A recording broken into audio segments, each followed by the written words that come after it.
السلام علیکم۔ پروگرام آئینہ کے ساتھ طاہر احمد بھٹی آپ کی خدمت میں حاضر ہے۔ 2 دن آپ نے اوپر تلے ایک ہی موضوع پہ پروگرام سنے، لیکن جہاں سے جس پریٹیکسٹ اور جس چھتری تلے انیک ناجی صاحب نے وہ ساری بات کی تھی، وہ ابھی ایڈریس کرنی باقی ہے۔ انہوں نے یہ جو ایک تازہ ترین یکساں سلیبس میں قرآن کریم کو لازمی قرار دینے والی عمران خان کی جو مختلف آخری دنوں کی حکمت عملیاں ہوتی ہیں، اس میں عمران خان کوئی اکیلے نہیں ہیں، سارے اسی طرح ہیں۔ بھٹو کو کوئی تعلق نہیں تھا جمعہ پڑھنے سے، اور کوئی بہت متدین مزاج، کوئی مومنانہ طرز زندگی وغیرہ بالکل نہیں تھا۔ سب جانتے ہیں راج کے جب بھی مطلب اپنی ذاتی بار سب کچھ ہوتا تھا، سب کچھ چلتا تھا، لیکن شراب پہ پابندی لگ گئی ہے، جمعے کی چھٹی اور فلاں، اور وہ پلس اوپر سے احمدیوں کو کافر قرار دے کے 90 سالہ مسئلہ حل کر لیا۔ اس کے بعد بھی جہاں جہاں جس بندریا کے پاؤں جب جلے ہیں، اس نے ہمیشہ یہ بچے تو ضرور پیروں تلے رکھے تھے، لیکن یہ ایک الگ ایشو ہے کہ ہر دفعہ وہ اقتدار بچانے کے لیے یا اپنے ذاتی پولیٹیکل گینز کے لیے، مبشر حسن صاحب نے ایگزیکٹلی پولیٹیکل ڈیسیژن کا ہی کہا تھا، پولیٹیکل گینز کی بات کی تھی۔ اس کے بعد آنے والے بھی ضیاء الحق کو بھی اسلامائزیشن چاہیے تھی، اور اسلامائزیشن بہترین طریقے سے احمدیہ پرسیکیوشن جو ہے وہ آپ کو چیمپئن بنا دیتی ہے۔ حتیٰ کہ باقی چھوڑ دیں، مطلب سدی نہ پوچھی میں لاڑے دی پھوپھی، یہ جو کیپٹن صفدر ہے اس کو ادروائز تو وہاں شہباز شریف، نواز شریف، حمزہ اور مریم میں کون پوچھتا ہے کہ کیپٹن صفدر دے مونج دند کنے نے، لیکن اس نے جہاں اپنے آپ کو اس فیملی میں ذرا سا بتانا ہوتا ہے کہ میں بھی آیا وہاں تھے، تو وہ اس کو کبھی آج تک آپ نے کوئی سیاسی، کوئی فارن پالیسی کا، کوئی انٹرنل ایشو، کوئی سوشل ڈیولپمنٹ کا، کوئی پارلیمنٹیرین سسٹینیبل ڈیولپمنٹ کا، کسی ووٹر رائٹس کی کیپیسٹی بلڈنگ کا، کسی طرح کا کوئی تعمیری بیان دیتے ہوئے آپ نے نہیں سنا ہوگا۔ وہ جب اس کو اپنے آپ کو ذرا سا ہائی لائٹ میڈیا میں کرنے کی ضرورت پڑتی ہے، وہ سیدھا ختم نبوت تھے، تاجدار تھے، اس کے بعد قادیانی تھے، مرزائی، فلانا وکیل بھی فلانا تو فلاں بھی فلاں، مطلب ان کے پاس کچھ اور ہوتا نہیں ہے۔ اگر کوئی ایشوز ہوتے، یا بلکہ اسی وقت بھی وجاہت مسعود کے پاس ایشوز ہیں، وہ ان پہ بات کرتے ہیں، وہ دامن نچوڑ دیں تو فرشتے وضو کریں، وہ کسی ادھر راہ جاتی بات پہ بھی بات کریں، تو چونکہ پیچھے ایک علمی سپورٹ ہوتی ہے، تو وہ علمی سپورٹ بات کرنے کا ڈھنگ، بات کو قابل فہم بنانے کے اسالیب سکھاتی ہے۔ یوسفی صاحب اتنا بڑا قاداور نام تھے رائٹرز میں، آپ دیکھتے چلے جائیں، ان کے قامت کا دوسرا نثر نگار، خاص طور پر مزاح میں، وہ دوسرا نظر نہیں آئے گا آپ کو۔ 4 یا 5 کتابیں لکھیں، 5ویں یہ پڑھی ہے، اور ایک دفعہ بھی ان کو اس طرح کی کسی سستی حکمت عملی اڈاپٹ کرنے کی ضرورت نہیں پڑی۔ اسی طرح ڈاکٹر مبارک علی ہیں، وہ ہسٹری لکھ گئے، اپنی اوپینین رکھتے گئے، لیکن وہ اس طرح کی چیزیں نہیں بیچا کرتے، جن کی اپنی ایک علمی روایت ہوتی ہے، ان کو یہ ضرورت نہیں ہوتی۔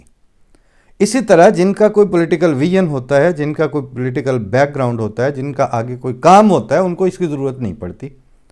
لیکن بدقسمتی پاکستان کی یہ رہی ہے کہ بڑے سے بڑا 30 مار خان بھی جو ہے، اس کو 53 آنورڈ کیا 49 آنورڈ ہی یہ تماشا شروع ہو چکا ہوا تھا۔ وہاں پہ قرارداد مقاصد اور اینٹی احمدیہ جذبات کو ہوا دینا اور تیلی لگانا، یہ ساتھ شروع ہو چکے تھے، اور اس کی بنیاد یہ نہیں تھی کہ احمدی اینٹی اسٹیٹ تھے یا اسلام کے غدار تھے یا فلاں تھے۔ یہ میں اوپن اس لیے بتا رہا ہوں کہ باقی لوگ جو سنتے ہیں سب کو، ابھی میرا ایک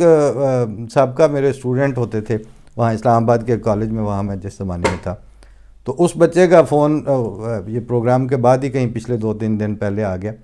اور وہ اس زمانے کے 3-4 اب ماشاءاللہ وہ سارے یونیورسٹیوں میں ہیں، اور بعض جو ہیں وہ اس نے مجھے امریکہ سے آگے فون کیا کہ میں یہاں آ گیا ہوں، اور وہاں پڑھیں گے، آگے جائیں گے، اور ان کو یعنی جب یہ تھوڑی سی بات ہوئی تو کہتے ہیں ویسے آپ کے خیال میں کیا سمجھنا چاہیے احمدیوں کو، یہ لوگ اچھے ہوتے ہیں کہ برے؟ میں کہا تم نے مجھے نہیں دیکھا ہوا، مجھے برا سمجھ لو، اچھا نہیں سر آپ کے ساتھ تو بڑا مزہ آتا ہے بات کرنے کا، آپ تو اس وقت بھی بڑا اچھا ہمارے ساتھ سلوک کرتے تھے، تو میں نے کہا یہی کچھ ہوتے ہیں اور کیا ہوتے ہیں. آپ کو اگر سینگوں والے احمدی تو وہ تو مولوی نے بتایا ہوئے ہیں، وہ پریکٹیکلی ایگزسٹ نہیں کرتے کسی جگہ. بات پھر تھوڑی سی میں ڈائگریس کر گیا ہوں. وہ یہ اس دن کہتے ہیں کہ جی قرآن کریم چونکہ اب پڑھنا لازمی ہے، احمدی بچے جو ہیں وہ جب قرآن شریف پڑھیں گے تو اس پہ ان کو پرچہ ہو جائے گا، پھر یہ ہو جائے گا، پھر وہ ہو جائے گا. اور اس میں جو نقشہ کھینچا اس کے نتیجے میں مطلب نظر ایسے ہی آتا تھا کہ جس دن یہ طریقہ کار امپلیمنٹ ہوگا اگلے دن سے جناب پاکستان کی جیلیں احمدی بچوں سے بھر جانی ہیں، کیونکہ قانون کے خلاف ہوگا. یہاں ایک ایسا حقیقت اور گراؤنڈ ریالٹیز پر مشتمل ایک ایسا مغالطہ ہے جو اس وقت کے یہ دانشور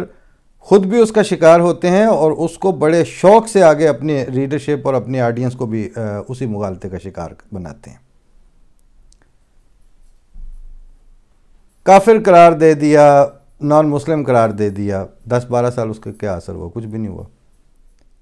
پھر انہوں نے کہا چونکہ یہ تو ان کی حرکتیں مسلمانوں والی ہی ہیں، یہ ایز سچ وہی کچھ ہیں، تو اس پہ ضیاء الحق نے وہ پابندیاں عائد کیں.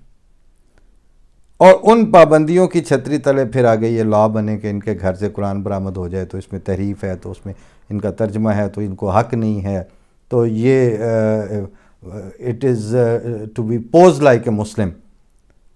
اس ساری وہ پرچہ تو آپ کو ناجی صاحب آپ کو پتہ ہے کہ تھانہ ربوہ میں 1999 میں جب 7 سالہ جشن تشکر منایا جماعت احمدیہ نے، تو اس میں چراغاں کرنے اور اس میں 100 سال پورے ہونے کی خوشی کے اظہار کے موقع پر ایک ایف آئی آر کٹی ہوئی ہے جس میں پورے شہر کے خلاف پرچہ ہے. کولیکٹیو ایف آئی آر ہے پورے ربوہ کی آبادی کے خلاف. تو ایک ایس پی صاحب سے میری بات ہوئی، وہ اس زمانے میں ادھر کے ہی تھے، ایس پی جھنگ کے، تو کہتے ہیں چھڈیا کرو یہ ساری پولیٹیکل ایف آئی آر نے، کدی کوئی گرفتاری اس ایف آئی آر کے تحت ہوئی؟ کرنے والوں کو بھی پتہ ہے ناقابل عمل سی بکواس ہے، اس کا کوئی تعلق ہی نہیں ہے انسانی حقائق سے، اور جو سٹیزن لائف ہے ڈے ٹو ڈے، اس کا اس سے کیا تعلق ہے؟ لیکن آپ بھی ایون آپ تو خیر آپ ہیں، وہ قاسمی صاحب ایک نوجوان عطا اللہ قاسمی صاحب کے صاحبزادے عثمان، انہوں نے بھی جب ایک دفعہ مضمون لکھا تو وہ حقائق پر مبنی اپنے سارے وہ دے رہے تھے اعداد و شمار اور پرسیکیوشن کی تاریخ اور جماعت احمدیہ کے سسٹمیٹک پرسیکیوشن کے اوپر جو بھی پچھلا پاکستان میں وقت گزرا ہے، اور ساتھ میں اینڈ پہ انہوں نے جا کے کہا کہ یہ تو پھر روہنگیا بنایا جا رہا ہے، ان کو روہنگیا ہو جائیں گے، یہ ہو جائے گا، وہ ہو جائے گا. یہاں اینڈ پہ جا کے وہ نتیجہ نکالنے میں آپ لوگ رحم دلی اور ایک مائنورٹیز اور پسے ہوئے طبقے کے ساتھ ہمدردی کرتے کرتے آپ خود کچھ حقائق نظر انداز کر جاتے ہیں. یہ جو مائنورٹی اور یہ جو پسا ہوا طبقہ ہے احمدی، اور بیچارے اور مظلوم اور وہ اور یہ، ان کی 2 باتیں آپ نے کبھی بیان نہیں کی. پہلی بات آپ یہ نہیں بتاتے کہ 48 آنورڈ رجسٹرڈ آرگنائزیشنز کے طور پر، پہلی ابتدائی رجسٹرڈ آرگنائزیشن کے طور پر صدر انجمن احمدیہ پاکستان رجسٹرڈ ہے وہاں پہ، اور ایک رجسٹرڈ آرگنائزیشن کے طور پر اس کے بائی لاز، اس کے قواعد، وہ ہر چیز مدون ہے. پھر اس کے تحت اس کا آڈٹ ابتدائی سالوں میں جماعت احمدیہ اپنی جیب سے آڈیٹر منگوا کے وہ آڈٹ کروا کے، حکومت کے پاس تو اس وقت اس طرح کے آڈیٹر ہی نہیں تھے، وہ آڈٹ فائنینشیل آڈٹ پہ جماعت احمدیہ خاص طور یعنی صدر انجمن احمدیہ پاکستان کی ٹل ٹوڈے ہسٹری ساری کی ساری فول پروف، ٹوٹلی ٹرانسپیرنٹ ہے. اور نمبر 2، جب سے پاکستان معرض وجود میں آیا ہے آج کے دن تک جب میں آپ سے بات کر رہا ہوں، ایک دفعہ بھی اینٹی سٹیٹ کسی طرح کا کوئی دھبا جماعت احمدیہ کے افراد یا ان کے افسران یا صدر انجمن احمدیہ کے ناظران یا جماعت کی لیڈرشپ یا کسی بھی شخص پر ایسا دھبا آپ لگانے کی جرت ہی نہیں کر سکتے. اس کی کوئی آپ کے پاس ایک واقعہ بھی ایسا نہیں ہے. یہ وہ دو باتیں ایسی ہیں جو گھول کے جماعت احمدیہ کے ہیومن سٹف کو پلائی ہوئی ہیں لیڈرشپ نے، وہ لیڈرشپ جو آپ کی جن کی مرسیڈیزیں آپ کو سمجھ نہیں آتی، وہ چندے، یہ مالی نظام پہ آپ بنیادی طور پر بات کر رہے ہیں، تو مالی نظام میں اگر باقاعدگی نمبر 1 اور دوسرا اینٹی سٹیٹ ایکٹیویٹیز میں ملوث ہونا، یہ دو باتیں جماعت احمدیہ کے متھے نہیں لگائی جا سکیں آج کے دن تک پاکستان میں۔ عقائد کی حد تک حضرت صلی اللہ علیہ وسلم کی پیشگوئیوں کے مصداق آپ لوگوں کے ساروں کے عقائد تھے اور ہیں آج کے دن تک۔ کوئی حضرت عیسیٰ کے آنے کا انتظار کر رہا ہے، کوئی امام غائب کے آنے کا منتظر ہے، کوئی زکوٰۃ میں جو ہے وہ خمس کے اوپر قائل ہے، کوئی خلافت بلا فصل کا قائل ہے وہاں پر، کوئی اشرف الرسول اللہ کے کلمے پڑھتا رہا ہے پیر اشرف علی تھانوی کے، اور کوئی جماعت اسلامی جو ہے وہ جماعت احمدیہ کے آرگنائزیشنل سسٹم کی نکالی میں جماعت احمدیہ کو بیٹ کرنے کے خواب دیکھتے دیکھتے یہاں تک پہنچ چکی ہے۔ اور اس کے بعد ان ساروں میں سے آپ کے کٹھ ملائیت کے اور ایکسٹریمزم کے اور اینٹی سٹیٹ ایکسٹریمزم کے، ریلیجس فنیٹکس کے وہ سارے دھڑے نکلے ہیں جن کو جب جب ضرورت پڑی ہے نہ انہوں نے اسلام کے مفاد کو بیچنے سے گریز کیا ہے، نہ انہوں نے پاکستان کے مفاد کو بیچنے سے گریز کیا ہے۔ اور آپ اس سارے دورانیے میں عامت الناس کو اقلیت کی بین سناتے یہاں تک لے آئے ہیں۔ یہ نہیں آپ نے بتایا کہ آپ نے جو 73 اور 84 اور اس کے بعد کے بلاسفیمی لاز کے اور پرچے اور یہ جو حرکتیں کی ہوئی تھیں، اس کے نتیجے میں اب آپ کے پاس بڑے لیول پر آپ اس کو اب مین سٹریم بنانے کی بات کر رہے ہیں ایکسٹریمزم کو، اور آپ کا ہیومن سٹف آپ نے اتنا گندا کر دیا ہے احمدیوں کا نہیں اپنا، کہ وہ اب اینٹی سٹیٹ حرکتیں بھی کرتا ہے اور اینٹی اسلام حرکتیں بھی کرتا ہے، بائیں ہمہ وہ پاکستانی بھی فرسٹ کلاس ہے، بائیں ہمہ وہ سرکاری طور پر مسلمان بھی فرسٹ ریٹڈ ہے۔ وہ آپ کے جو فرسٹ کلاس پاکستانی اور فرسٹ ریٹڈ مسلمان تھے، انہوں نے آج کے دن تک افواج پاکستان کے ساتھ بھی غداریاں کی ہیں، اسلام کے مفادات کے ساتھ بھی غداریاں کی ہیں، آپ کی اپنی عوام کے ساتھ بھی انہوں نے غداریاں کی ہیں، آپ کی لیڈرشپ فائنینشیل کرپشن میں اپنے کمال کو پہنچی ہے، آپ کے عامت الناس ذہنی اور انٹلیکچول اور ریلیجس کرپشن میں اپنے کمال کو پہنچ چکے۔ آج آپ کو جسٹیفائی کرنا مشکل ہو رہا ہے کہ وہ جو وزیر آباد کے کھیتوں میں پولیس والے یونیفارم میں آپ نے مار کے پھینک دیے تھے، وہ کون سا رسول اللہ صلی اللہ علیہ وسلم کی کال تھی جس پہ لبیک کہتے ہوئے آپ نے اپنے پولیس والے مار دیے تھے؟ یہ بیماریاں اب آپ کو لاحق ہو چکی ہیں، اور یہ سارا کچھ آپ کو یہ احمدیوں کی قانون سازیوں کے بعد متھے لگا ہے۔ ان قانون سازیوں نے آپ کے اپنے human and social and political fibre کا بیڑا گرک کیا ہے، ہمارا ککھ نہیں بگاڑا۔ ہم ان قوانین کے بننے کے بعد بھی جو پاکستان میں موجود ہیں، ہم اینٹی سٹیٹ نہیں ہیں، ہمارے ساتھ ظلم ہو رہا ہے، ہم باقی ملکوں میں جا کے حکومتوں کی ایمبیسیوں کے سامنے جا کے آپ کے خلاف جلوس نہیں نکالتے، ہم آپ سے بات کرتے ہیں کہ آپ بالکل جھوٹ بول رہے ہیں اور غلط بات کر رہے ہیں۔ اور ہمارے ہاں موب وائلنس بھی آپ نے کی تو وہ سٹیٹ پیٹرنائز ہوتی تھی اور آپ کے پولیس والے ساتھ ہوتے تھے، اور اب بھی ہوتے ہیں۔ انڈیویجول ٹارگٹ کلنگ بھی آپ کرتے ہیں تو ابھی آپ وہ اس لیے کرتے ہیں کہ سٹیٹ ہمارا کچھ نہیں بننے دیتی۔ اور جس خواب کی آپ بات کر رہے ہیں کہ قرآن شریف کی اب آج اس نے وہ لا پاس کی ہے، اگلا جو ہی تعلیمی سال ہوگا تو احمدی بچے پکڑ کے جیلوں میں پہنچے ہوں گے، وہ اتنے چوچے نہیں ہیں، ان کو پتہ ہے یہ کچھ نہیں ہو سکتا۔ 6,600 سم تھنگ 6,000 پلس کلمہ کیسز ہوئے ہیں ٹوٹل۔ آبادی آپ کتنی بتاتے ہیں؟ وہ احمدی جو ہیں وہ سارے کتنے کلموں میں آپ نے پکڑ لیے؟ یہ آپ نے ظلم کیا ہوا ہے صرف۔ آپ نے پاکستان کا تشخص برباد کیا ہے. احمدی برباد نہ تو وہ قرآن شریف پڑھنے سے باز آ سکتے ہیں، نہ آنے کی انہیں ضرورت ہے. ہاں ان کو جینا آتا ہے، وہ اس میں سے رستہ نکل آتا ہے. جس طرح پچھلی قانون سازیوں کے نتیجے میں اب آپ کے پلے بچا کچھ نہیں ہے. میں نے ایک آرٹیکل ڈھونڈ کے رکھا ہے، وہ کوئی غیر احمدی عام آپ کا دانشور ہے، اس نے کہا کہ اب کوئی امید نہیں بچی. تو جب آپ ایک اس طرح کے قرآن شریف کے اسکولوں میں نصاب کی بنیاد پر احمدی بچے جیلوں میں بھرنے لگیں گے تو اس پہ ایک چیز آتی ہے صادق، وہ میں سنا کے آج کی بات کو یہاں ختم کرتا ہوں، ابھی بات آگے چلے گی. حضرت خلیفہ رابع مرزا طاہر احمد صاحب چوتھے امام جو تھے، ان سے کسی بچے نے سوال کیا، نوجوان نے، کہ تھوڑی سی مقدار بھی تو جرم ہوتی ہے، گناہ ہوتی ہے، چوری ہوتی ہے، تو اسی طرح اگر الکوہل کی تھوڑی سی مقدار جو سیرپ میں، کف سیرپ میں جاتی ہے تو وہ کیوں حرام نہیں ہوتا؟